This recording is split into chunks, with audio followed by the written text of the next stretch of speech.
they are missing people, and they are reminded of past Christmases and past Hanukkahs and past Thanksgivings where they were with their family or their biological loved ones. To not expect children to just be happy and appreciative at this time of year, but to expect that maybe they might be feeling a range of different emotions around the holidays besides just happiness.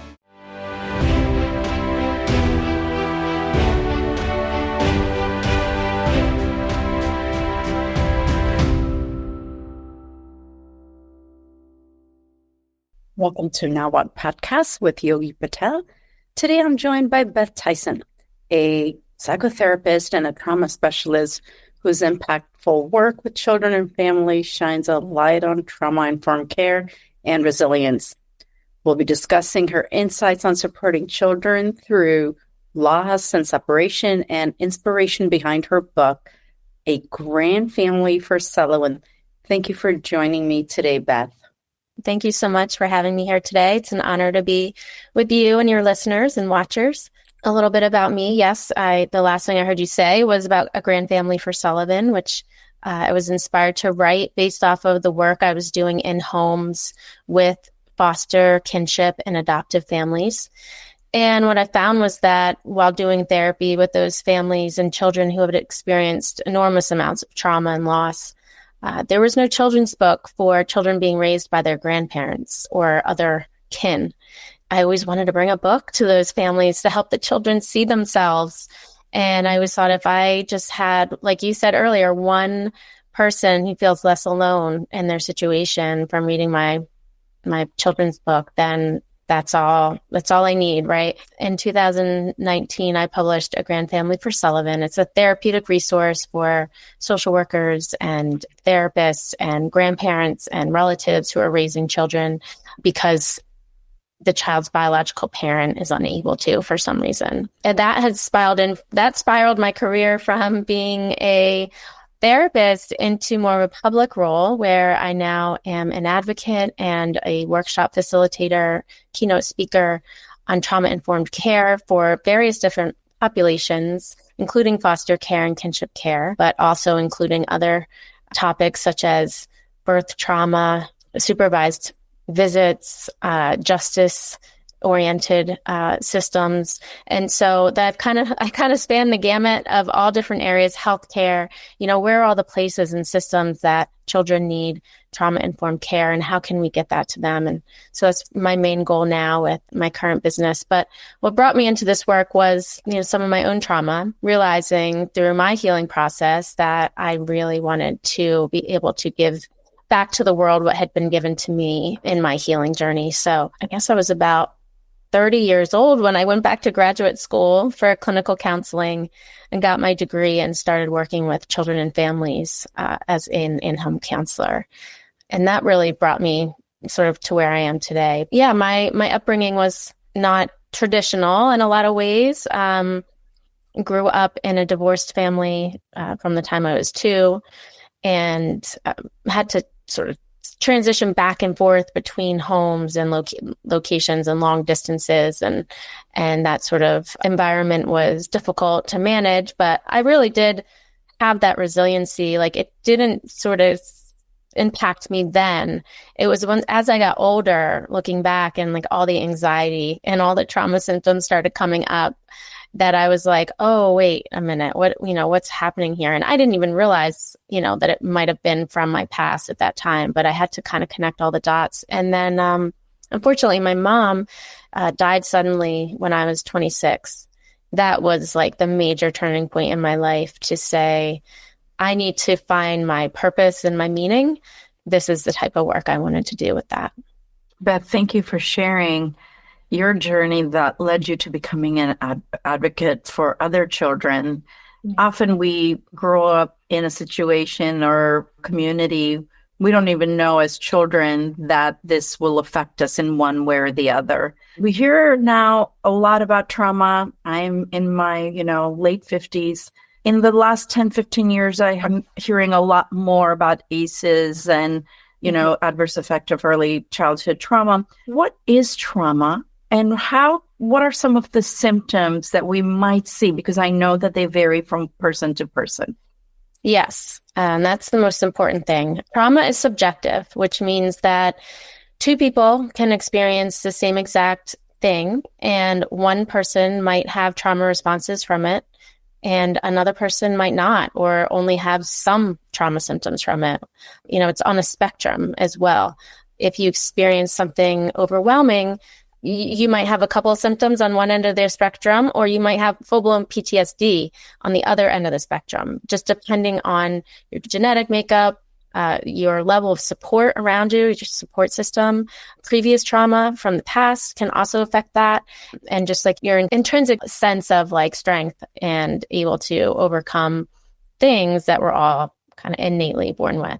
For me, trauma is really anything or any experience, or actually it's not even the experience, it's our response to the experience. It's a little confusing to kind of understand, but it's not necessarily what happened, it's how you responded to what happened. So if something scary or violent or shocking or unexpected happens to you and your nervous system reacts with the symptoms of trauma, which I'll go over in a little bit, that is the manifestation of the trauma. So it's less about the event and it's how we are responding to the event. Does that make sense? Very much so. Okay, good. Tell us a little bit more about this trauma response and how that might show up, because we now know that it's the way we reacted to that situation. And how could it manifest? And what are some of the things, if we're caregivers in schools or in foster care, what are some of the things that we're looking at? Right. Well, I think also what a lot of people don't understand is that trauma isn't only those big, heavy, super shocking events like a car accident or a house fire, but there can also be interpersonal trauma and developmental trauma, which happens to children within their relationships. So this is trauma because of a relationship around the child, either maybe neglect, emotional or physical neglect, or any type of abuse, whether it's physical, sexual, verbal, emotional, and loss. So whether it's family separation, whether it's divorce, whether it's foster care, kinship care, these things can all be very traumatic for children. So I just want to point that out, that it's not only those major, major events. And then from there, a child who experiences this type of adversity may have symptoms, and those symptoms are often hard to figure out because it's very much based in their behavior. So a lot of their ability to express their thoughts and feelings about it when they're a child just aren't there. And so they have to sort of act out through their behavior what they're feeling and thinking on the inside. And those symptoms could be hypervigilance, which looks like a child who is always on alert, always knows every single thing that is happening in front of them, on the side of them, and behind them. They are just hyper alert to everything in their environment. That would be a hypervigilant response. And that's because the body and brain is trying to protect itself from future harm based off of what it knows from the past. There could also be fight, flight, and freeze and fawn responses. Fight response for trauma would look like a child who's aggressive, who's hurting himself or others. It could be the flight response, which is a child who is running away, hiding, unable to communicate their needs and desires with others, avoids things, people, and experiences. The freeze response, which is like more of like a dissociation, where a child will actually go somewhere else in their mind in order to avoid thinking or feeling the sensations they're having because of the trauma. And this might look like a child who just stares off into space for significant amounts of time each day, or doesn't remember things that you asked them to do or told them to do. They may lose track of time and not remember things that happened. And unfortunately, when this sort of response happens, children often get in trouble a lot because they look like they're lying, or they look like they're being disobedient. And really it's because they didn't hear what was said because they physically weren't present in the moment. Their brain was somewhere else, sort of distracting them from reality. So that's, a common one that we see with kids with extreme trauma. And then there's the fawn response, which is newer response to add to the list. But this looks like children who befriend and sort of attend to their abusers, and it's a response to protect themselves. So they may be so afraid to rock the boat, so afraid to speak up, so afraid to get in trouble, get a bad grade, speak up for themselves, that they just are extremely compliant. And they look like the child who has straight A's and is captain of the cheerleading team and, has it all together and never fights, never argues, never pushes back. That is because they are scared to death that if they do, they will be hurt in some way, abandoned, rejected, or abused. And then, on top of that, we have those somatic symptoms that look like stomach aches, headaches, heart palpitations, difficulty connecting with others in relationships, that disobedient sort of pushing back, what we would call disobedient, but is really, a need for control over their environment to feel safe. And there's lots of others I could go into, but I'll stop there for now. What you just shared, two things pop up for me. The new phrase, which I've not heard of, but it makes perfect sense to me. When we have children who are hypervigilant, so when they're hypervigilant and looking for safety, constantly looking at the situation, reading situations, they might read it correctly sometimes and not so correctly, increasing their response, flight, fight, freeze, or what is the last one? How do you spell it? Because I couldn't understand the word. Which one? Fawn? Fawn. Yes, like a little deer, like a little fawn, someone who fawns over their parents or is very easy and compliant. They look like the perfect child, so to speak. The problem with trauma is that we know from research that children actually and adults will misinterpret facial expressions, and they more often see faces that are actually neutral as threatening or aggressive. They can unfortunately misinterpret a situation or a person. They can see them as a threat based upon their past experiences with aggressive people or harmful people, and actually see threat that isn't there. And so they may go into a trauma response, that those fight, flight, freeze, or fawn responses, when it's not necessarily needed. I want to sort of reiterate this once again. The fawn response is where someone is verbally, physically, mentally, sexually abusive to this person, this child. Mm-hmm. They will try, in order to survive, they will be kind and friendly. And in doing that, they're kind of between a rock and a hard place, because if they speak up, they're going to be in trouble. And if they don't speak up, they're feeling internal pressures and challenges that really then are, bottled up. And over time, that can be overwhelming, and eventually it shows up. So you and I were talking about, sometimes we're in our 30s, 40s, and 50s, and now it all comes crashing down. Yeah. So this fawn response, it's a safety response, but the child has taken all of the pressures of the situation. They feel guilt. They probably feel shame. They are overcompensating, and they're not sure when they are going through life who to trust and who not to trust. And they forgive people so much easier to be hurt again and again. And this is a big, constant challenge. It's something I understand as well. How can we support children in very young age when they have this sort of a conflict, may it be in kinship, foster, or adoptive family, or CASA, as an advocate? What are some of the things we can do? Because this young person is not showing any signs of, they're just going happy-go-lucky, like you said, cheerleader, getting good grades. So they're masking. They literally have a mask on. And I can see that. 100%. I am a CASA volunteer, and I've been one for 6 years now. And when I started out with my girls, who the case is closed now, and they did find permanency, but when I started with them, I would talk to the social worker and I would talk to the foster parents, and they would say, they're doing great. They're doing great. They're fine. They're, like, any problems, any behavioral stuff at home, like, what's what's going on? No, they're wonderful. Like they're quote unquote perfect. They're fine. They're doing great. And I'm like, okay. They've had extensive amounts of trauma, but you're not seeing any of the signs. And I knew because of my work that was a red flag for me, actually.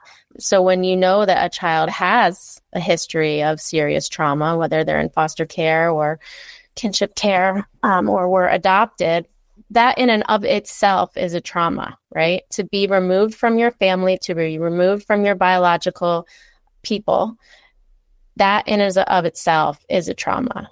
And a lot of people forget that. They think that the trauma is just the abuse or neglect that the child sustained that got them out of the family. But that's also a trauma when the child is removed or separated from primary biological family. We forget that those things are also trauma. And so when we see a child who may be fawning or really kind of overcompensating and being super compliant, it's kind of the job of the person who's close to them that they do trust. Like we always have to start with trust. Trust is the foundation of all of us. And what's disrupted in trauma is our sense of trust in ourselves and the world. And children are always asking themselves, am I safe and is the world safe? And if the answer is no to either of those questions, that can bring up the trauma responses. And so first and foremost, children need at least one, and we know from research by Harvard University that one caregiver, one person in the child's life who can help them feel safe physically and emotionally, not just physically safe, but emotionally safe as well. And that they know they can count on and trust to be honest with them, to be there for them, to show up when they say they're going to, and to be committed to the child, that we can begin to mitigate the impact of whatever trauma they experienced. And so that's where everyone has to start the healing process for children. In society, we have relationships, sometimes couples or partners separate. What are some of the impacts that we need to consider? Because those can be viewed by children as traumatic events. So what are some of the things to think about, and how do we support children during that time? Yeah. Now, this is one I went through, right? So I have personal lived experience with it, but also professional knowledge to share on this topic. So like I mentioned earlier, my parents divorced when I was 2, which is a critical time in brain development and attachment, establishing that secure attachment. And my parents were long distance from one another. So we had 8 hours of travel to see my father. For one child, that might have not been a big deal if they weren't that close with their father to begin with, or they were super attached to their mom. They had a secure attachment with their mom, and mom was able to be present, really showing up for that child and attuned to the child's needs and emotions. But if that doesn't happen and they don't have at least one person who's emotionally attuning to the child, then trauma can result from a divorce or separation. Again, every situation is going to be different and every child is different. So some children may find that a divorce or separation is traumatic and you will see trauma responses. And then there's other children who don't have that response and are able to sort of roll with the punches, and they have that more resilient type of temperament to push through. I still think it affects you regardless. Humans are wired for that connection with our biological family, and you always long for or want those people for some scientific reason I might not have at the tips of my fingers right now, but I think it impacts you regardless. It's just to what extent, where on the spectrum will that child land from the divorce or separation. So yeah, I think, again, it's important to have at least one parent or caregiver who is committed, consistent, attuned to the child's needs emotionally and physically, so that we can mitigate any impact of the separation. Just what you just said, not every child's going to be traumatized. We don't have to worry, like every time there's a separation, something traumatic is going to take place. However, that communication, how we sort of manage. And there are a lot of factors, just the way the two adults are reacting to one another in a variety of circumstances. Yes. Yes, and that's key. If the child can see that there's peace, and yes, we are separating for what's best for all of us, and we think that this is the right decision, but we still love you and it's not your fault. We're going to be here for you no matter what, and we're going to try and keep this as peaceful as we can when we're around the children.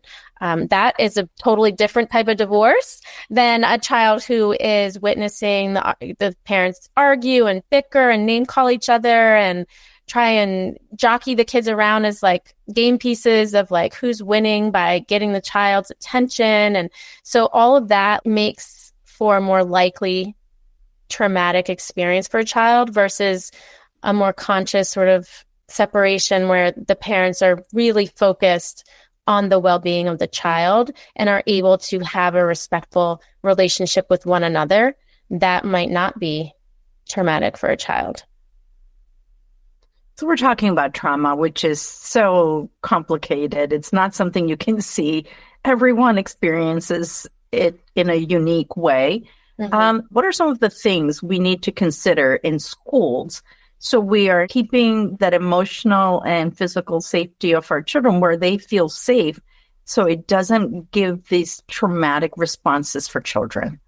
Yeah, thank you. That's a great question. I think oftentimes adults don't realize that some of the things they do either in the classroom or in families can re-trigger children or re-traumatize children. So some of those common things are, activities in the classroom that revolve around family and talking about in public about your family dynamics and those situations, those activities. You see schools doing like family trees, like, oh, come in and bring your baby pictures and, bring pictures of your family. That might sound like a really positive, awesome activity to do. And I get that. Like that seems like it would be.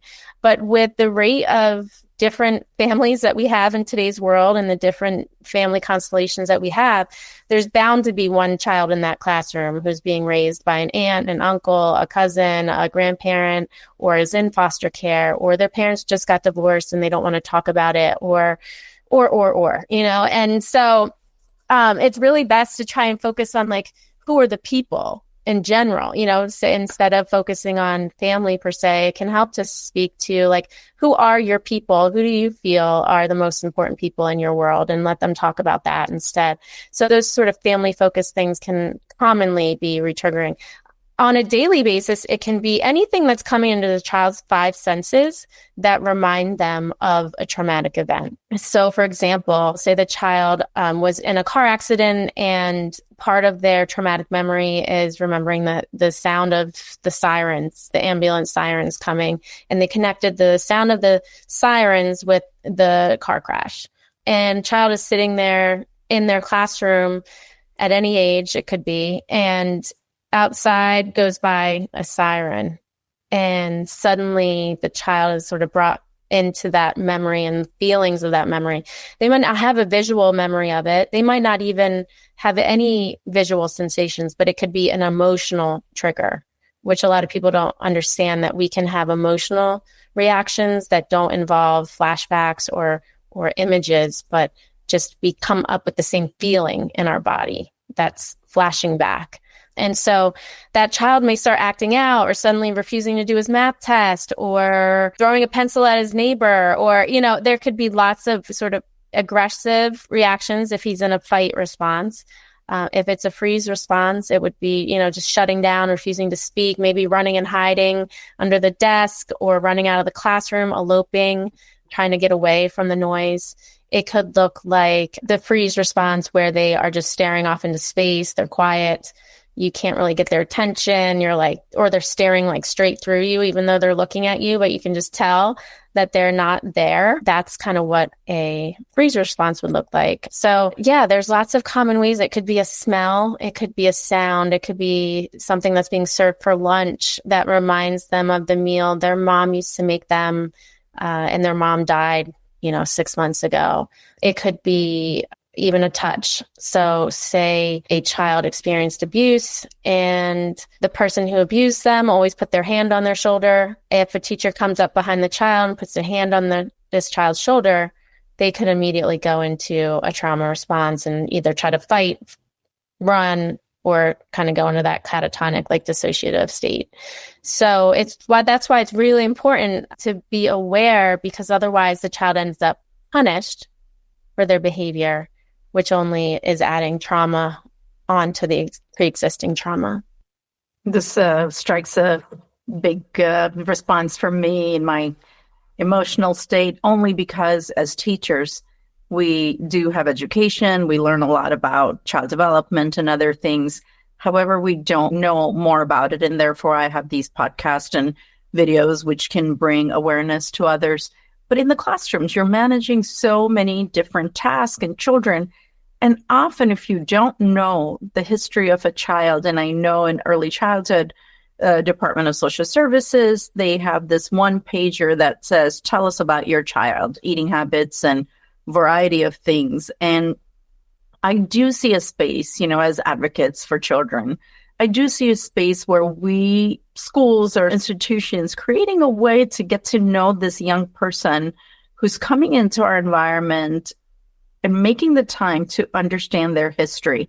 Having the caregivers, and sometimes if they don't have a permanent caregiver, may be the foster care, having those deep conversations, truly understanding the child's history is essential in providing safety and safe care and a plan in place in the school on how are we going to deal with this situation. Because often we have other parents who don't like it when one child is disrupting everyone or hitting everyone. And this looks, similar to when there's neurodiversity for this young person. They're stimulated.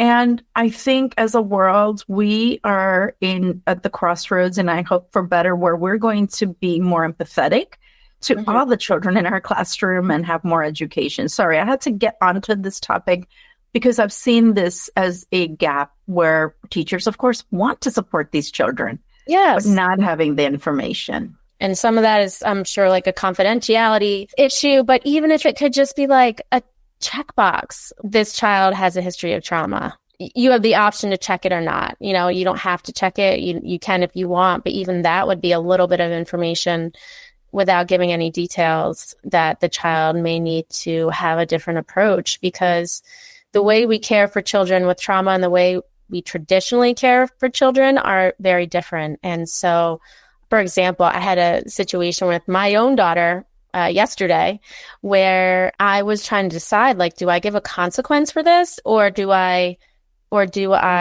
give more of a therapeutic response? I was really like teetering on the one hand, I think she was just trying to control us and like have a control battle, and just wanted to get her way and took it way too far. And like in that way, I kind of feel like she needs a correction, like a consequence of some kind to teach her. And then on the other hand, I'm like, well, wait a minute, was she in like a fight flight response? And do I need to approach this with more of a therapeutic approach? And I think it can be really hard for teachers and administrators to know what to do in those situations, making it very complex and knowing how to respond. And so I don't necessarily have the answer other than really knowing the child really well to know that whether or not they have a history of trauma. But, there's certain hallmark symptoms that if a child is repeatedly acting in this way, then, you can see that, they're fitting the description of somebody who has experienced trauma. And then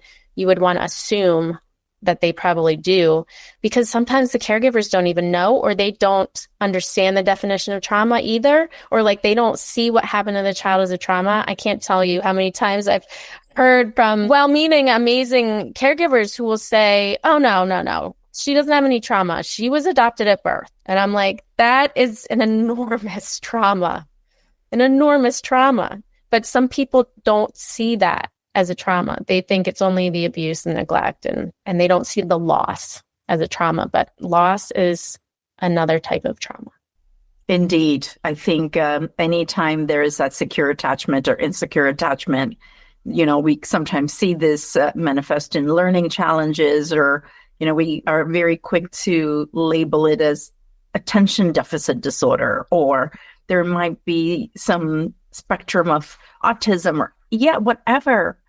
Yes. Regardless of the diagnosis, what is the support that we can give them? And I'm not in this moment saying that we don't, I think it's just a norm. We just have this tradition, just the history of this cause and effect. Like this happens, this must be the case. And that's our way of supporting this young person or thinking that we're doing our best. So let's talk a little bit about what are common signs of childhood trauma that caregivers and professionals should be aware of. So you talked a little bit about it. So a child comes into our school. Let's just go into it so a caregiver might have a little bit more of an understanding of viewing this young person and kind of seeing beyond what they're presenting. So how about you give me an example? Like you pretend to be the teacher and you have this child whose behavior is concerning you, and you kind of think that they're out of control. Give me some of their behaviors and I'll try and get back to you like how that might be trauma. Oh, I love this idea. So they are in the classroom. Everything is fine.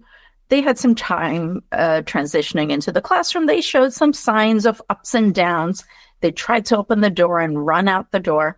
But now all of a sudden, sometimes out of nowhere, they just go onto the shelves and they throw everything onto the floor and smile. It almost looks deliberate, like they're trying. They're just almost look like they're not in their body. Yes. So very kind of common thing, because it's counterintuitive, right? It's like, why would they want to get in trouble? Why would the child do things they know are wrong, intentionally get in trouble? And how is that connected to their trauma? They just are being difficult. That's kind of what I would think as a layperson, or even sometimes as a mom. I think that because it's just, we're used to thinking in that way. We're used to thinking in a behavior-based way.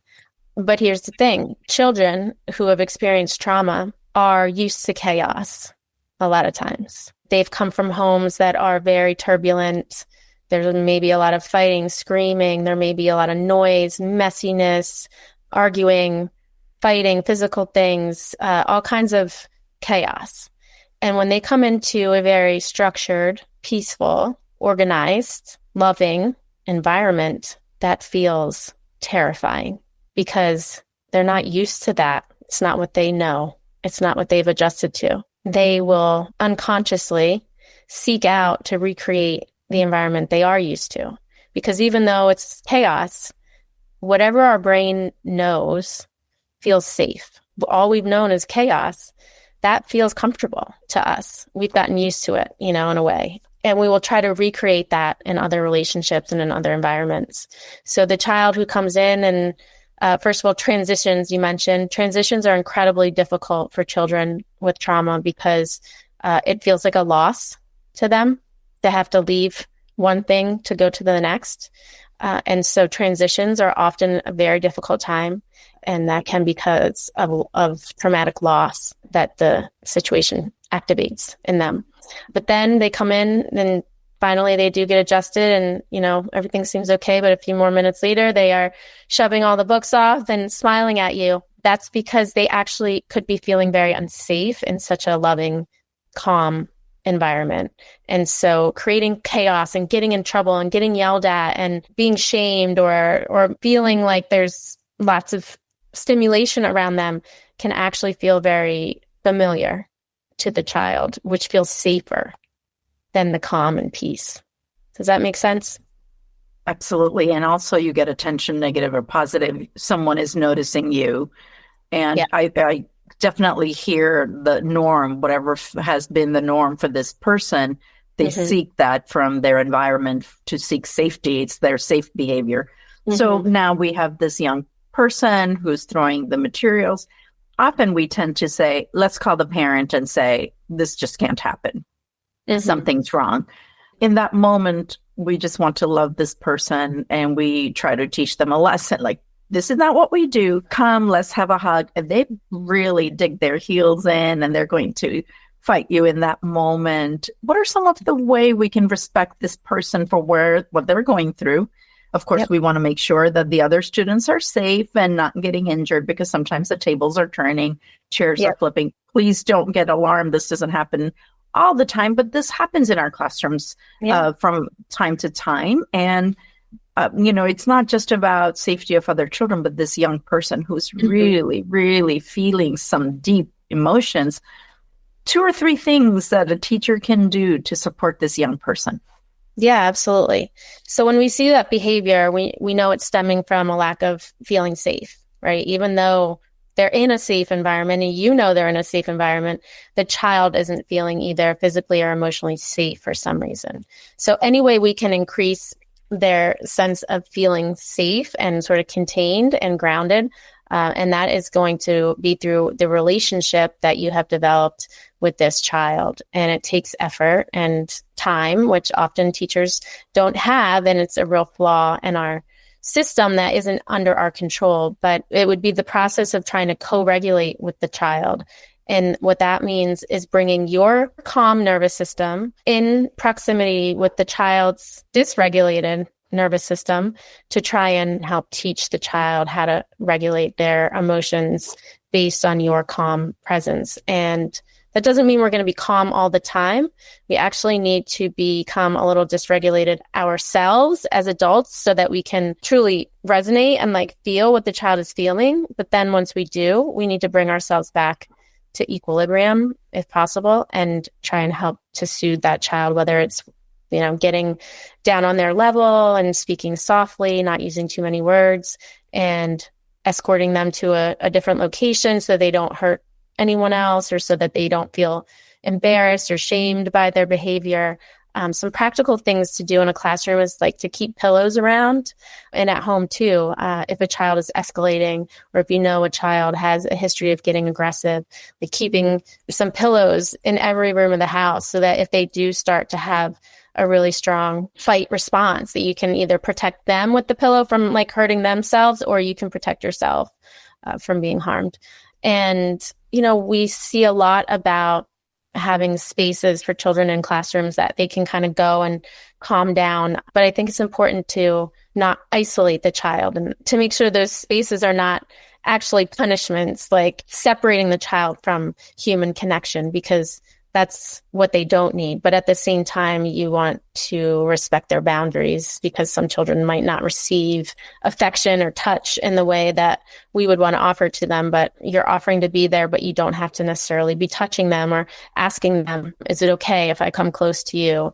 And really letting them have space to let out their feelings, whether it's scribbling really hard with a crayon on paper to sort of get out some of their really hard feelings, or whether it's watching one of those jars with the gel inside and the glitter, to help them, and, the breathing and sort of all these somatic exercises, whether it's letting them rock back and forth in a rocking chair can be very soothing to our nervous system.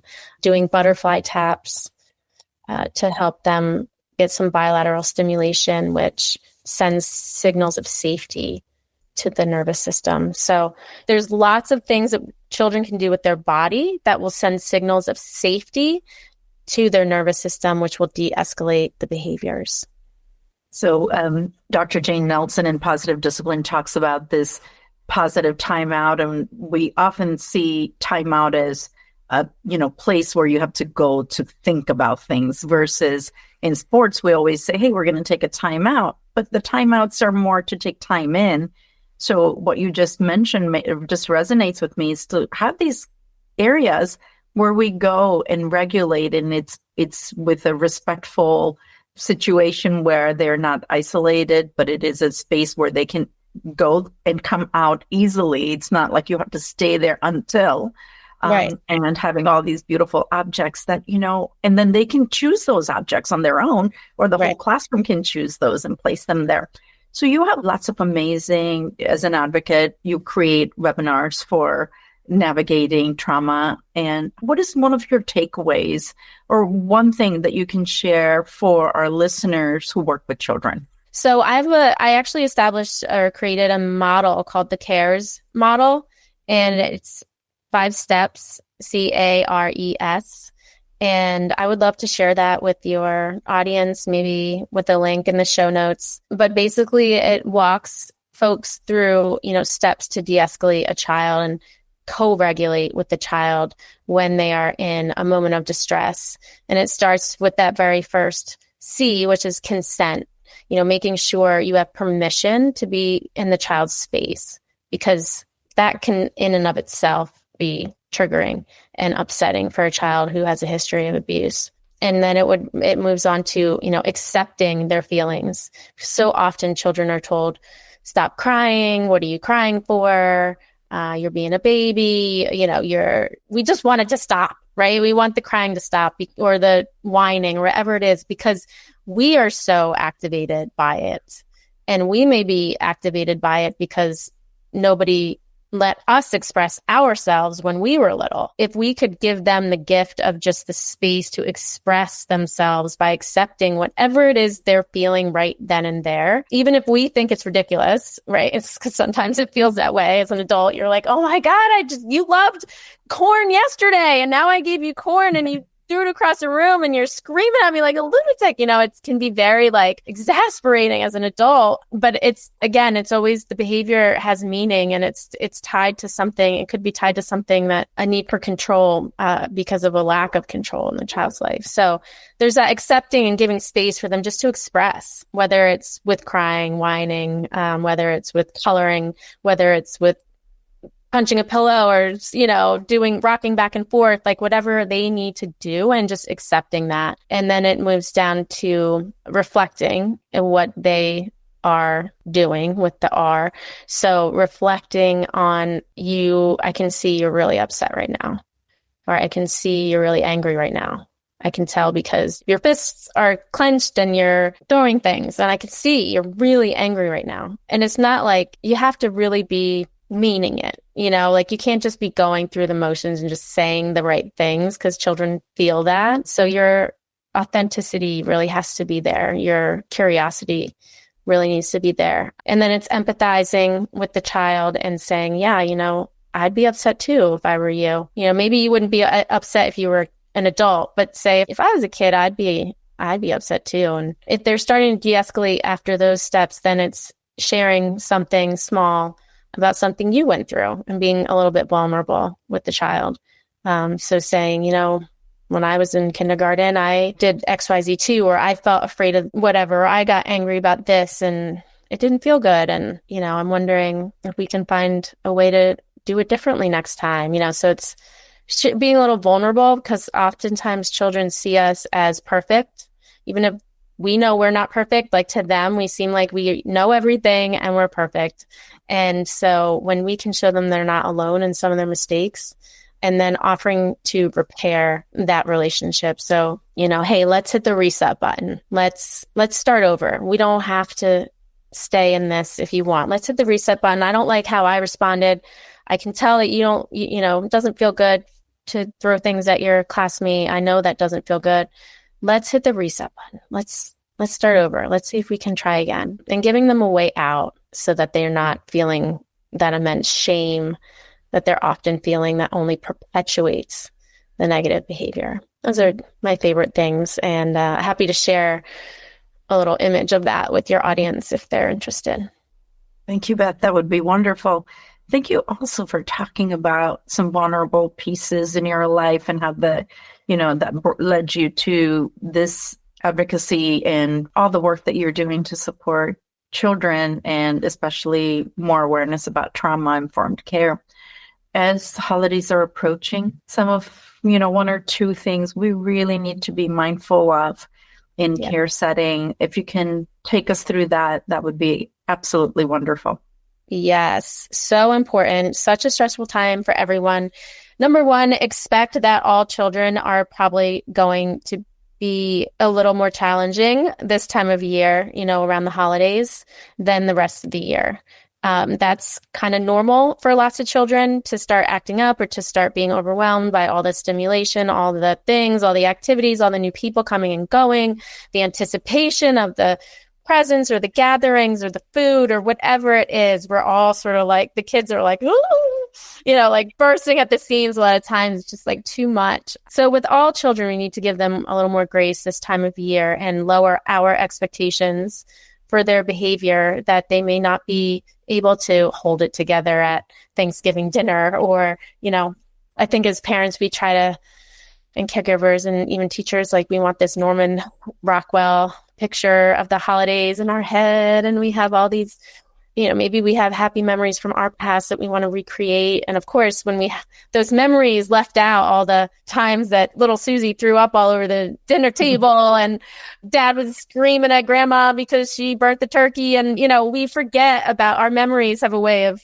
only remembering the good stuff. And so I just encourage parents to really lower their expectations this time of year, expect for there to be more challenging behaviors, and also give children some space to maybe don't overwhelm them with so many activities and so many visits, especially children with trauma.